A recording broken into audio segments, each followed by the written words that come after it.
Hermanos, les saludamos con la gracia y la paz de nuestro Señor Jesucristo. Vamos a continuar nuestro estudio en la carta a los Colosenses. Estamos ahora empezando en el capítulo 2. Capítulo 2, verso 1 vamos a leer. Vamos a mirar, hermanos, que ya hemos terminado nuestra primera división. Nuestra primera división que dijimos que Cristo es la cabeza de la iglesia. Y ahora comenzamos nuestra segunda división. Tenemos a Cristo, la cabeza de todos los principados y potestades. Esta segunda división habíamos dicho que se extiende hasta el capítulo 3, verso 4. Al capítulo 3, verso 4. Y es necesario entender esta primera división que hemos estado estudiando. Porque sí entender que Cristo es la cabeza de la iglesia y la cabeza única del creyente. No podemos resultar vencedor en práctica como nos enseña el capítulo 2. Vamos a mirar en el verso 1 al verso 3.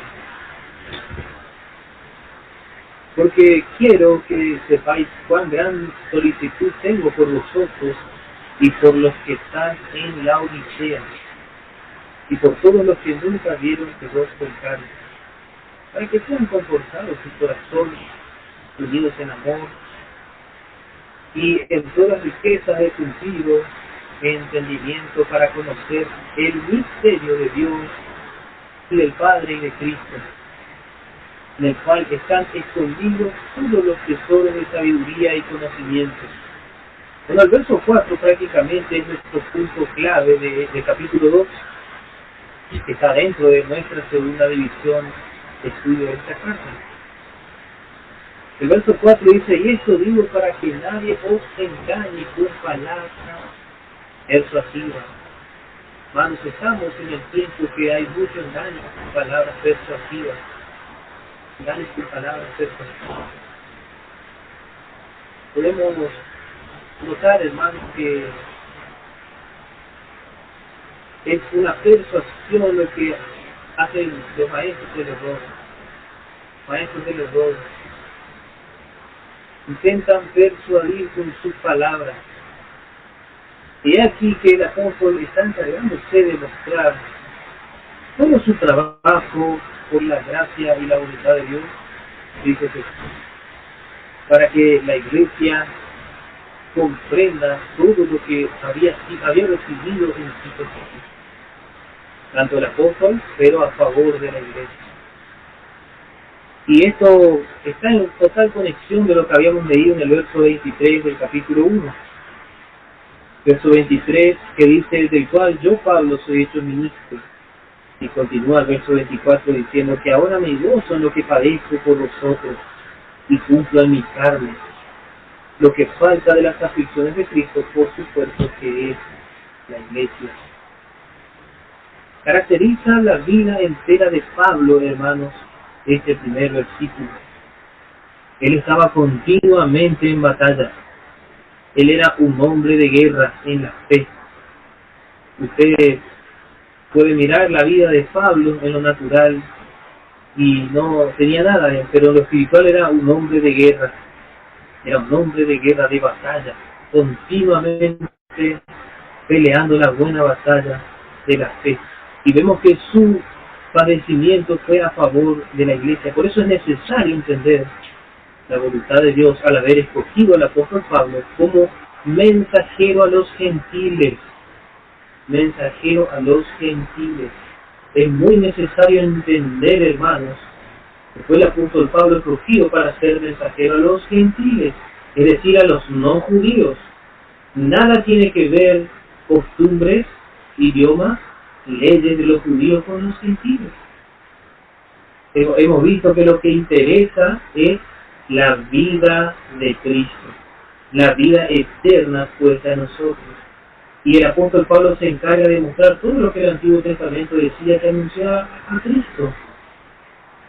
Y el interés del apóstol Pablo era el bienestar de los santos. Ese fue su deseo primordial. Por eso él constantemente estaba en lucha. Y no solo por los que están en Colosas, sino que Colosenses es el lugar de la corrección. No solamente por los que están recibiendo la corrección y están creciendo, sino también por los que están en la Odisea. Como que Pablo estaba en lucha. Es como el padre de familia. Él lucha para que todos sus hijos tengan alimento, y buen alimento, y no le falte abrigo ni padezca ninguna necesidad. El padre de familia lucha, trabaja, derrama el sudor de su frente. Y puede ser que sus hijos, algunos sean obedientes y otros no tan obedientes, y bueno, el otro un poco más desobediente. Pero el padre de familia, el buen padre de familia, se preocupa por todos, para que todos estén nutridos y reciban la bendición para la cual él fue puesto como padre de familia. Ese era el oficio de Pablo, la misión de Pablo. La preocupación no era solo por los colosenses que estaban recibiendo la corrección y se estaban manteniendo la verdad, sino también por los que estaban en la Odisea. La Odisea, dijimos que es muy importante entender esta carta porque tiene su repercusión y podemos decir, su hilo, y continúa su continuación en la iglesia que encontramos en Apocalipsis, la última iglesia que figura la iglesia de los últimos tiempos antes que sea el arrebatamiento de las cosas de Cristo. Y esta iglesia de los laodicenses tenía una particularidad que eran tibios. El Señor le dice: por cuanto no eres frío ni eres caliente, y eres tibio, te vomitaré de mi boca. Y Cristo no puede casarse con creyentes tibios. Él no se va a casar con aquellos que no son crecidos, que no son colosenses. Bueno, la Odisea significa los derechos del pueblo justo, gente justa. Y bueno, hay una interpretación un poco antigua que dice que los de la Odisea eran los que proclamaban los derechos humanos, los derechos del hombre. Y de ahí se le atribuye los de los derechos humanos. Ellos querían proclamar cosas para el hombre, la justicia del hombre, ver al hombre bueno y todo lo que éste merece, totalmente contrario a lo que enseña la palabra de gracia por medio de Cristo. Vemos que nuestra enseñanza en la palabra es que justamente el hombre no merecía nada, en sí merecía la ira de Dios, merecía la justicia divina, es decir, la ira derramada, pero Cristo vino con toda la gracia y la verdad a recibir por nosotros. Y de eso se trata el misterio que vamos a ver un poquito más adelante. Todo lo contrario a la Odisea de Colosenses. Por eso es necesario comprender, hermanos, esta carta para poder estudiar el mensaje del Señor a la iglesia en la Odisea. Necesitamos esta corrección, hermanos. Y Pablo no se preocupaba solamente por los santos que estaban recibiendo el mensaje de la gracia, sino también por aquellos que no recibían el mensaje. Es decir, por todos los santos, aún por nosotros en el fin de esta edad. Fíjense que la lucha que vivió Pablo viene a tener su efecto aún en nuestro tiempo, porque él es el apóstol a la iglesia, y estamos en el tiempo de la iglesia, y todos sus sufrimientos y toda la vida derramada en obediencia del apóstol, en sacrificio, en servicio a Dios, viene a ser de bendición para nosotros, para que nuestro crecimiento, por eso dice, para que sean confortados sus corazones. Y así, hermanos, vemos que la vida del apóstol viene a ser hasta nuestro tiempo. Dice: por todo lo que nunca han visto mi rostro, ciertamente en Colosa, en la Odisea y en toda esa región, los hermanos no habían visto el rostro del apóstol. pero el mensaje del apóstol había llegado. Y aún así nosotros nunca hemos visto el rostro del apóstol Pablo, pero esta lucha que él sostenía viene a ser bendición hasta nuestro tiempo.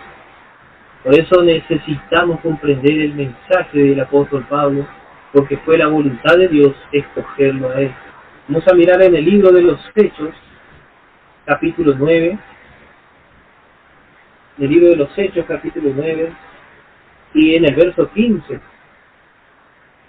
Y le dijo el Señor estaba hablando con Ananías, le dice: ve, porque instrumento escogido me es este, para que lleve mi nombre en presencia de los gentiles, y de reyes, y de los hijos de Israel, porque yo le mostraré cuánto le es menester que padezca por mi nombre. Entonces vemos la voluntad de Dios en la vida del apóstol Pablo. Dios escogió a este hombre para la predicación del Evangelio en los gentiles, para la edificación del cuerpo de Cristo, para la preparación de la esposa de Cristo. Y vemos que fue tal cual la vida de Pablo, concordante con la vida del Señor Jesús. El Señor dice que se hizo pobre para que nosotros seamos enriquecidos.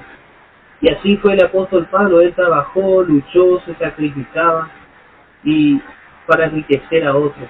Él se empobreció y asimismo, mientras otros dormían, él estaba orando.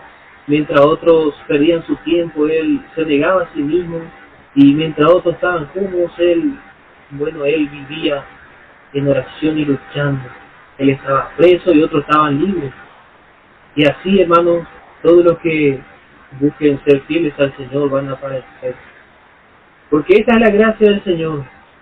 En un reino terrenal, aquellos que son bendecidos por los reyes son los que más privilegios tienen, son los que más libertad ocupan, gozan, y los que más comodidades tienen, aquellos que están más cerca de los reyes terrenales. Pero en nuestro Dios, dice al apóstol Pablo: le mostraré cuánto es necesario padecer por mi nombre. Y así, hermanos, nosotros podemos llegar a ser partícipes de este gran privilegio. Cuanto más favorecidos somos por Dios en su gracia, más vamos a aprender el sufrimiento de Cristo. Pablo estaba mostrando que él estaba siendo partícipe de los sufrimientos que faltaba al cuerpo de Cristo, que es la iglesia. Y de aquí, hermanos, que nosotros debemos aprender a regocijarnos.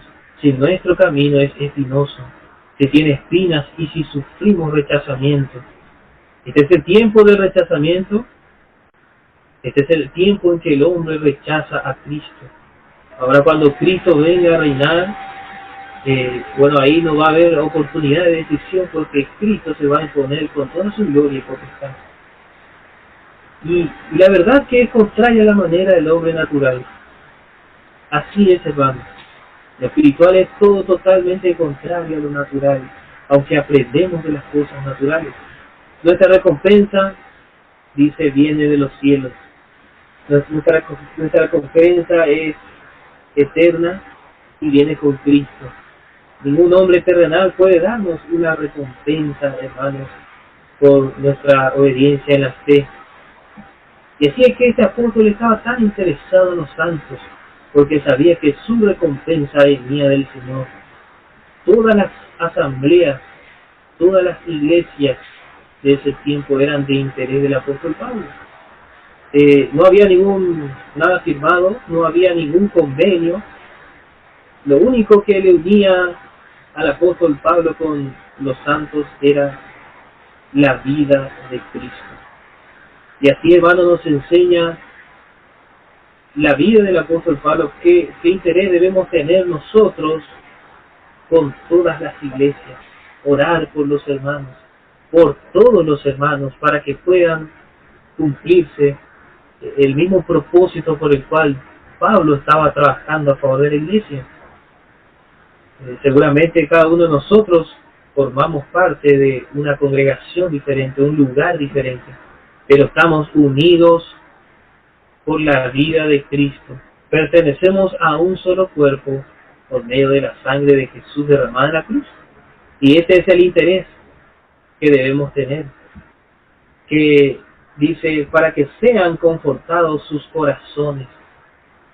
Hermano, nuestro interés debe ser el confort de los santos, que los hermanos sean fortalecidos, que sus corazones aprendan de la gracia. Si usted está aprendiendo de la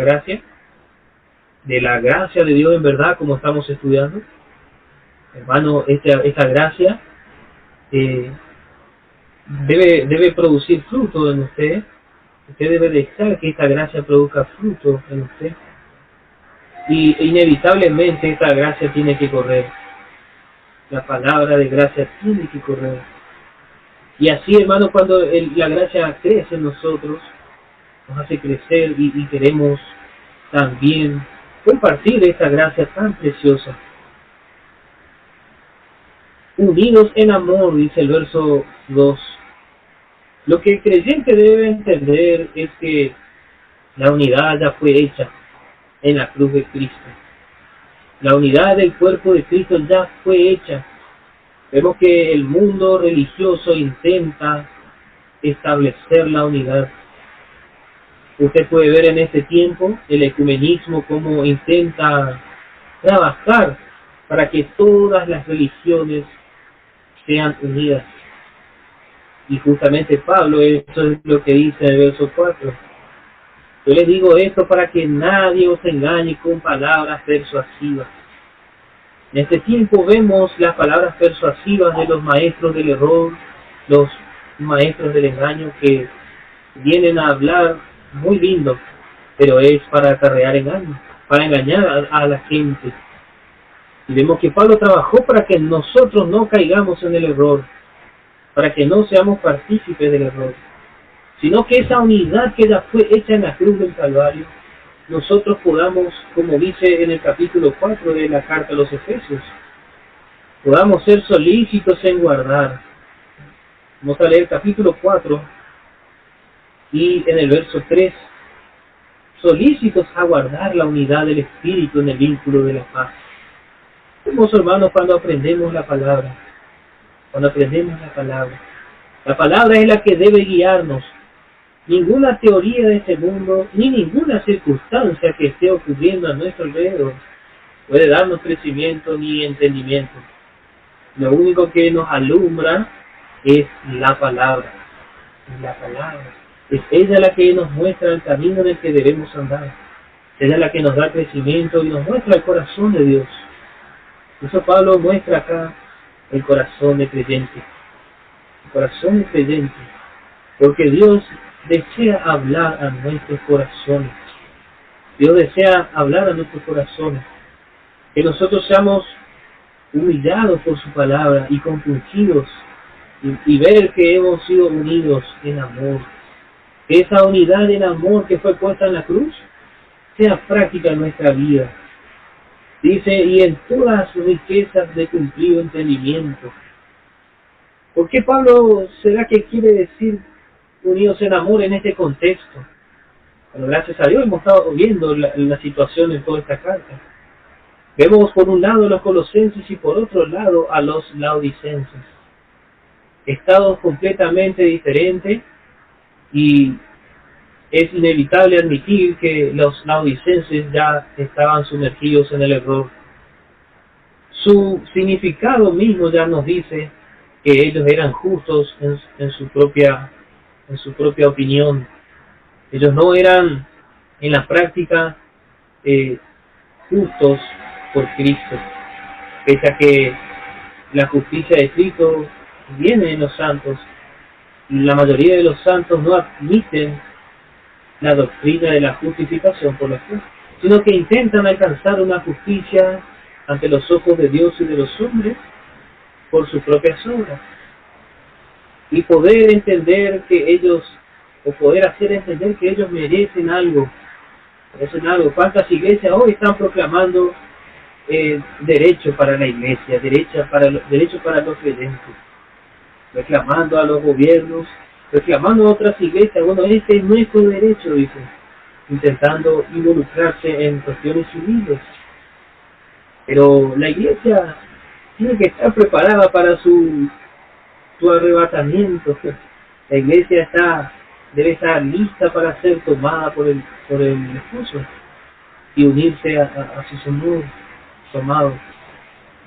Debemos estar sumergiéndonos en las palabras de gracia que encontramos en las Santas Escrituras. Y tanto los colosenses como los laodicenses necesitaban comprender que lo que los mantenía unidos a ellos era la cruz de Cristo. Y no eran un solo cuerpo. Así podemos ver, hermanos, que hay muchas congregaciones de diferentes estados en muchos lugares del mundo. Pero debemos comprender que si hay nacidos de nuevo en cualquier lugar del mundo, lo que nos une es la vida de Cristo, su muerte, sepultura y resurrección. Eso es lo que nos une. Y debemos mantenernos así, ser solícitos a guardar ese vínculo de la paz.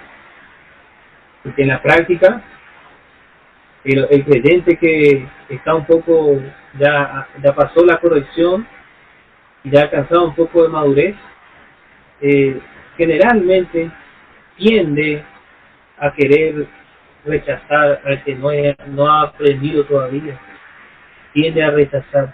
¿Y qué hace? Se aleja y mantiene distancia y la mira con desprecio a su hermano, mira con rechazo al aquel por quien también Cristo murió.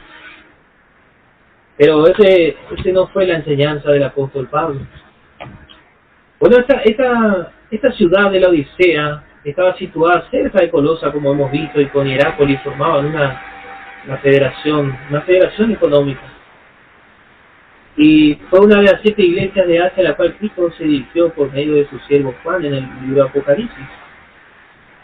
Un rey sirio, Antíoco II, lo nombró, puso este nombre a la ciudad en honor a su esposa la Odisea.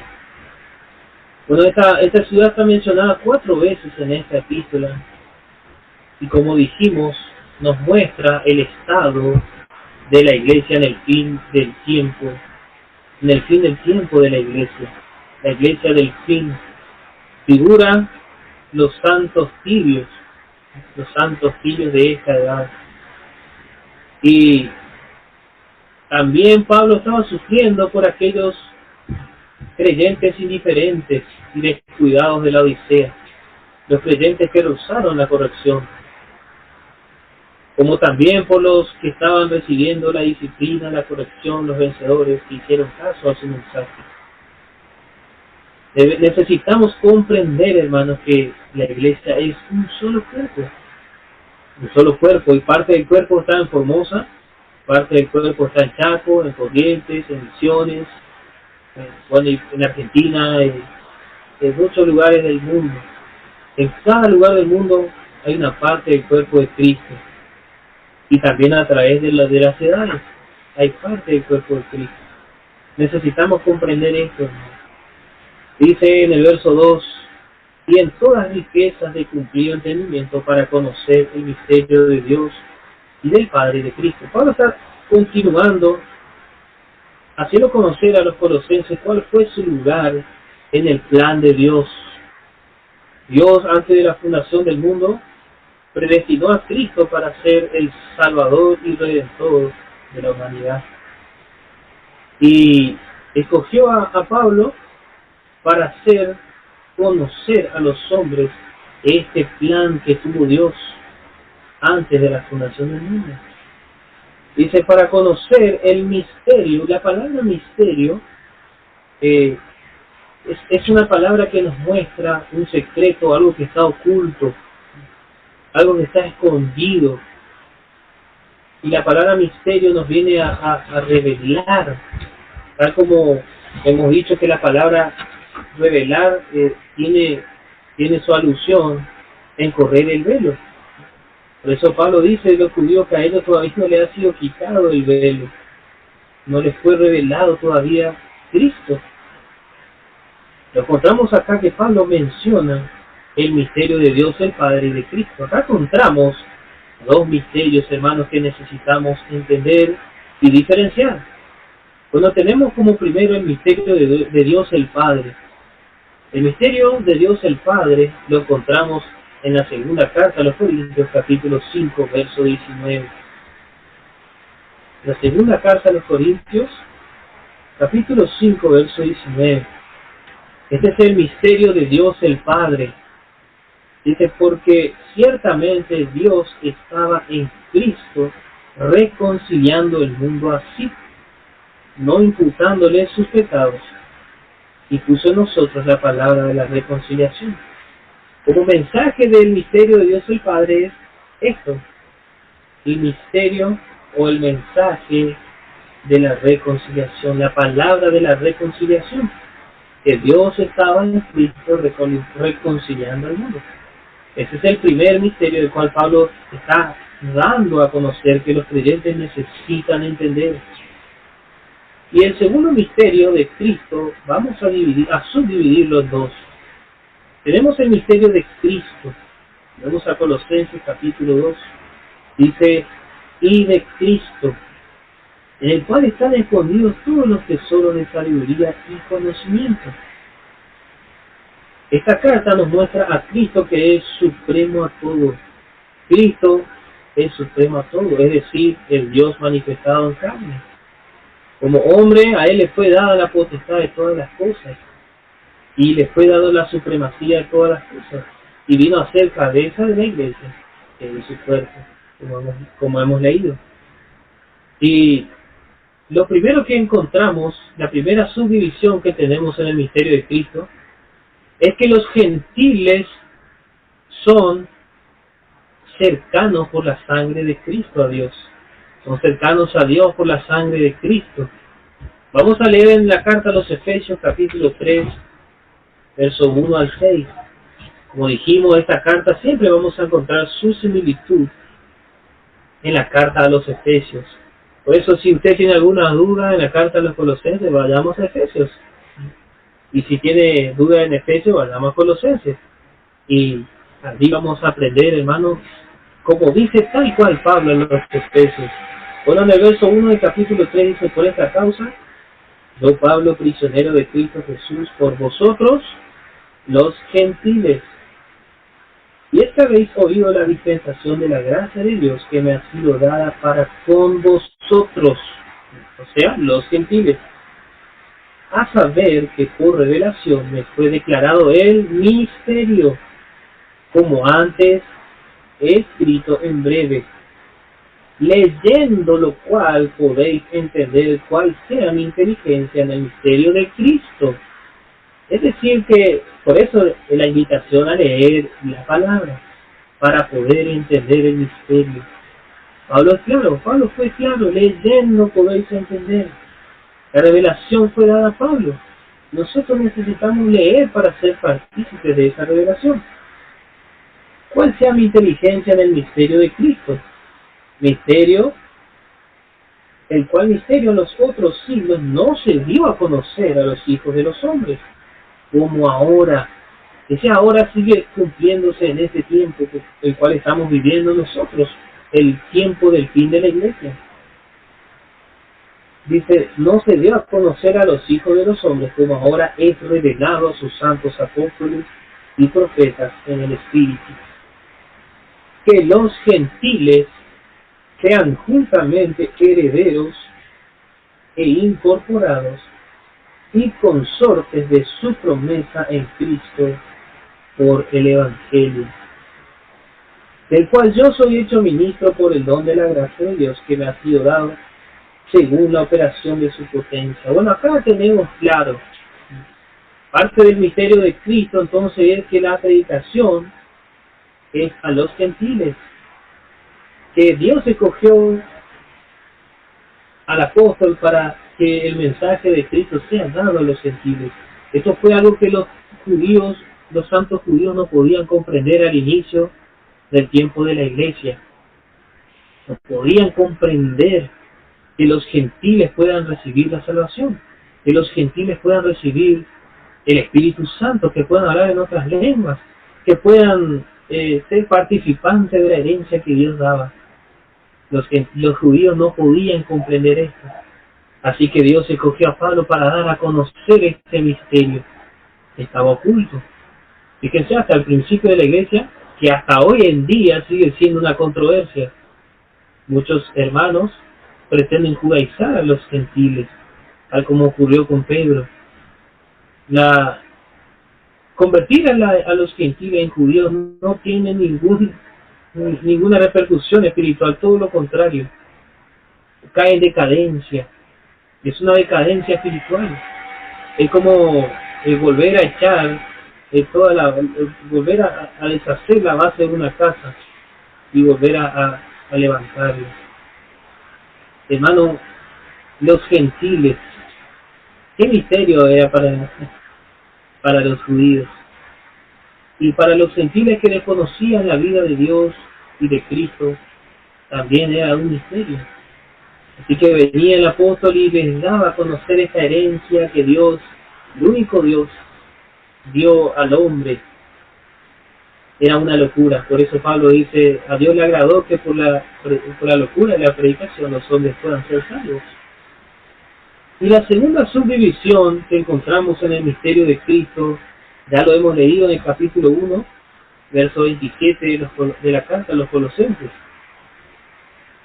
Vimos que dice, a los cuales quiso Dios hacer notorias las riquezas de la gloria de este misterio entre los gentiles. Como dijimos, es un misterio dentro de un misterio. Un misterio dentro de un misterio. Esto es más profundo todavía, no solamente que Cristo sea predicado entre los gentiles, sino que es Cristo en vosotros la esperanza de gloria. No solamente que la palabra corra entre los gentiles, sino que también en los gentiles la vida eterna es puesta, la vida de Cristo. Cristo viene a morar en el hombre. Cristo vino a hacer su morada con el hombre.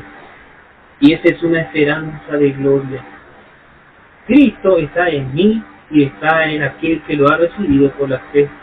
Cuando el hombre se arrepiente de su pecado y recibe a Cristo confesando que Él es el escogido de Dios y murió en la cruz para sustituirlo, y confiesa que Dios lo levantó de los muertos, hermano, es salvo.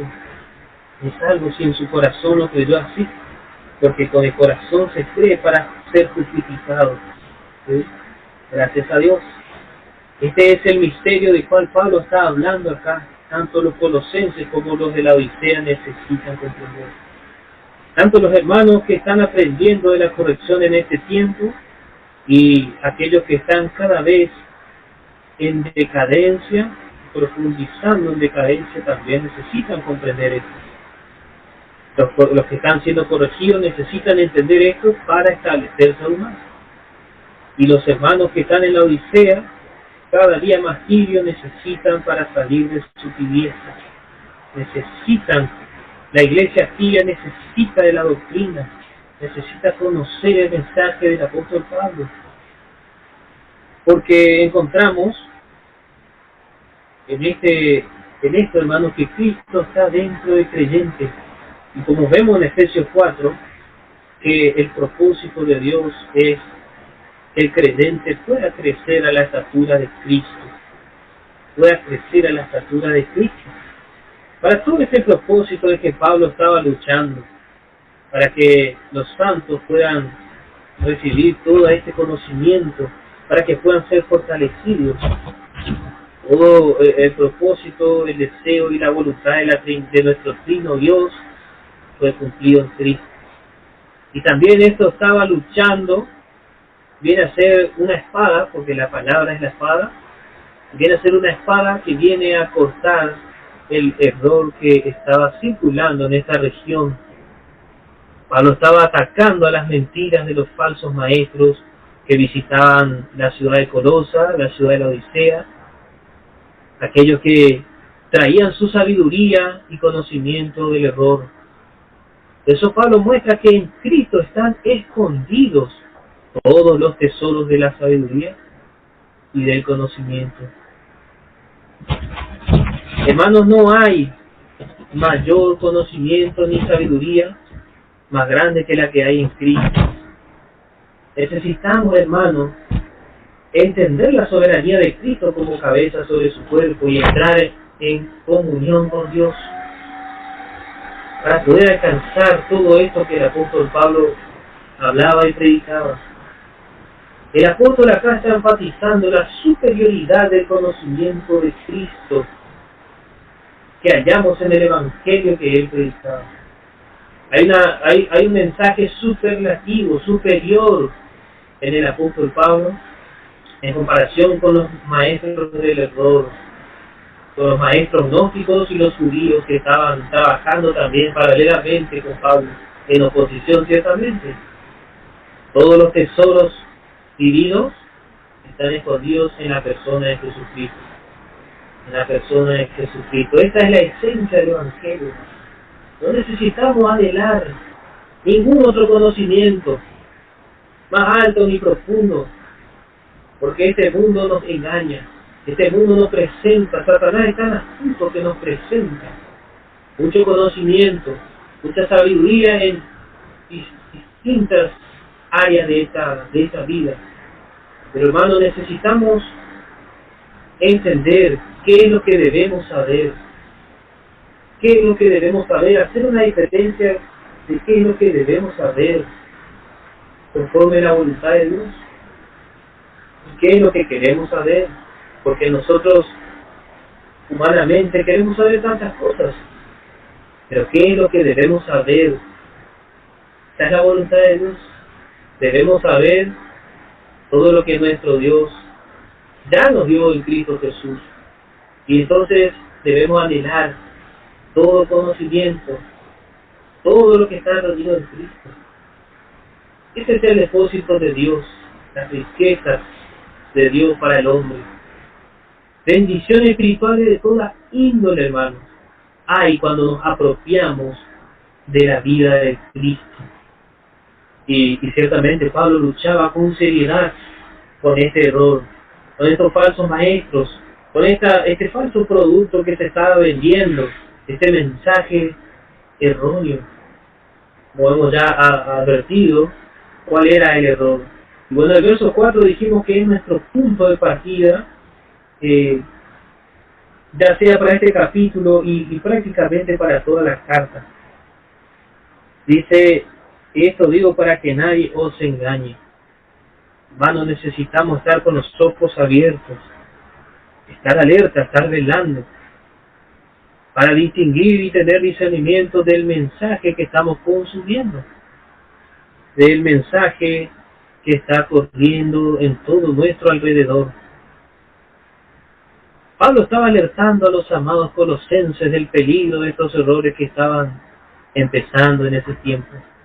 Y en este tiempo de la cristiandad, hoy en día, hermano, este error está madurísimo, la enseñanza gnóstica, queriendo quitar el mensaje de que en Cristo está toda riqueza, todo tesoro de la sabiduría y conocimiento. Ellos presentaban un conocimiento y sabiduría fuera de Cristo, fuera de la persona de Jesucristo, rechazando la deidad del Señor Jesús. Hermanos, que nadie nos engañe con palabras persuasivas. No permitamos, hermanos. Por eso estamos estudiando, este motivo en nuestro estudio de la palabra, para atender y no ser engañados. Bueno, hasta acá, hermanos, nuestro estudio de hoy.